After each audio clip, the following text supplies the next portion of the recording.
আমি প্ৰতিযোগীগৰাকীৰ পৰা তেওঁৰ পৰিচয়টো জানিব বিচাৰিছোঁ। ধন্যবাদ। নমস্কাৰ।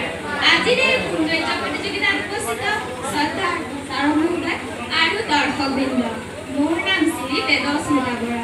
মোৰ ঘৰ লখিমপুৰ জিলাৰ ত্ৰিপুৰাৰ শ্ৰী শ্ৰী মাধৱদেৱ জন্মস্থানৰ ওচৰত। মই ভাল পাওঁ নিজকে সুন্দৰকৈ সজাই পৰাই। আজিৰ এই সৌন্দৰ্য প্ৰতিযোগিতাখন সুন্দৰ আৰু মধুময় হোৱাৰ কামৰে ধন্যবাদ। জয় আই অসম। ধন্যবাদ। জয় আই অসম।